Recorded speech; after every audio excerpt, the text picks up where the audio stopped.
All right, this might seem stupid, but trust me, watch the whole video. My name is Greg, you're watching How to Play Paintball.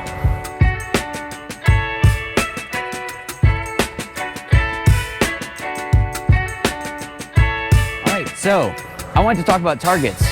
So this is something that usually what people do, or I feel like. So today what I wanted to do was talk about targets and just kind of some different things that will help you out with creating targets, and also just kind of some pros and cons of different things, so that way you can be more informed and not waste your money. Rather than just going out, grabbing whatever thing you can on the field, putting that on a bunker or whatever, like some people will use a box just from a case of paint, and that's only going to last for a little bit, and also the field might not like you kind of destroying a box and leaving it on the field. So I wanted to talk about some different ideas for you, so that way you can create your own targets and have something that is gonna last you longer depending on what it is that you're trying to do. So something that I've used before is just a paint topper lid, whatever you want to say. Get these at Home Depot, Lowe's, whatever. One of the issues is that eventually this plastic is going to kind of break. So what I like to do is just put some tape along the back just to give it some integrity, so that way it lasts longer. It's not going to last you as long as something that's like metal, but it is going to be cheaper. So depending on what it is that you're trying to do, if you just want to have something that you're fine with it after it cracks, maybe you just put tape on there. You know, you have all your options with that. But yeah, so these are super easy because they're really easy to drill, or you just get a nail and put, you know, a lighter underneath it. You can poke it through. Obviously don't hold on to that, use like pliers, but it'll kind of melt through. And then you can just put it, you know, on like I have a fence post, and I'll talk about these in a second. But having something like this, you want to have something, regardless of whatever it is that you're choosing for your target, have something that is going to make a loud enough noise that when you shoot it, you know. So that way if you're practicing snapping, when you shoot the target and come back in, you hear it hit. Or if you're laning and you go to lane and throw it, you know, you want to be able to hear it, so that way you know that you hit the target. Okay, so like I mentioned, metal is going to be the better way to go. Obviously the type of metal, that's going to be your choice. Obviously something like a softer metal like an aluminum might not last as long as, or it won't last as long as something that's like a harder steel or something like that.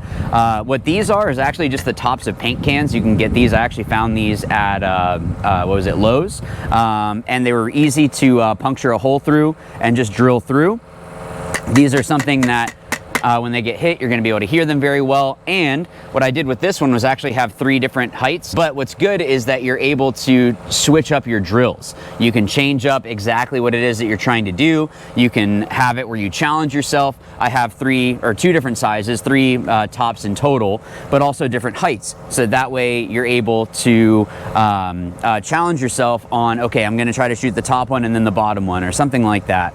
So that way you're able to stay sharp, because not everyone is always going to be at this height, or this height. You want to be able to have it where you're able to adjust accordingly.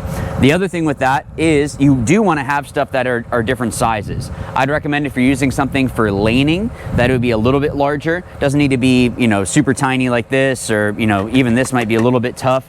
Sometimes the paint isn't as good if you're shooting something that's a really lower end, just because that's what your field has. It's not going to be as accurate as, you know, something else that you know, the high-end stuff at a tournament. So if you're able to shoot that, then yeah, challenge yourself. Put a smaller target. But having a larger target, whether it be, you know, this size or even larger like that, I've even used like a recycling bin before and just put it on top of a post. It's just something that when that spread happens, I would focus more on like the height, I guess, and see exactly, okay, what do I need to adjust? So the great thing with the paint can is that you also have the can itself. So I was able to use the lid and able to do this. Again, it was easy to puncture. And then I was using a plastic fence post. And I'll talk about the fence post again in a second. But this is something that's good, just because even as it gets dented and all of that, it's not going to be too much of a detriment to like the sound and all of that. It's not going to like warp. It's just a target, so it's something that you're able to hear. Basically made a little bell. So just some pros and cons for the actual post that you're choosing to use. If you're using a plastic one like this that has that little footstep, this is great, but you see how low it is. Not everyone is gonna be on their knees. Sometimes they're standing up in a tower or in a can, things like that. So you don't want it to be that you only have this kind of a target. In the same way that with a larger fence post, the issue with this one that I've found is when I go to step on this part, I've actually ripped cleats because my cleat slipped off that bottom section, and it's just a chunk of metal there, so it just sliced through my cleat. So that wasn't great. So you would need a hammer with this. So again, just pros and cons. Something that I like with this though is that I can actually put it at an angle and have it sticking out of the snake, or have it where, you know, I can adjust even how low I can go and easily be able to adjust. The most ideal situation would actually be to take something like this, whether it be a wood post or a metal post, put it into a little pan with some concrete, and then that way you can actually slide whatever the positioning is that you would like, so that way you can, it's not like you hammer it in and then go, actually I need it shifted over a little bit, and you have to go back and hammer it again. This way you can just walk over, move it, and you're done. So the last thing that I'll say is pods are actually a great tool that you can use. I will give you a tip with this though, is that if you're using a pod on, you know, a post like this, or even like one of the metal ones, let's say that you've destroyed your target and yeah, it's done. There's nothing you can do about it, but you still want to go out and drill. You have an old pod that you just don't like. Maybe it's the company, maybe you just don't like the pod, or maybe the lid broke off. You can still use it. What I would recommend is actually duct tape or just tape around the pod a bunch, so that way when it gets hit, basically as the pod flexes, you'll be able to hear it. It's not going to be as good as metal, but you will be able to hear it, and you have a smaller target, but it's not going to let it get to the point that it's going to break. So that's something that you'll be able to use to your advantage, because now you have a small target, you're using an old piece of equipment that otherwise would have been thrown out. You know, it's going to be better to try to use as much as you can. Yeah, so that is the video. Thank you guys for watching. Thank you so much for those that are members. Obviously, you guys get these videos early.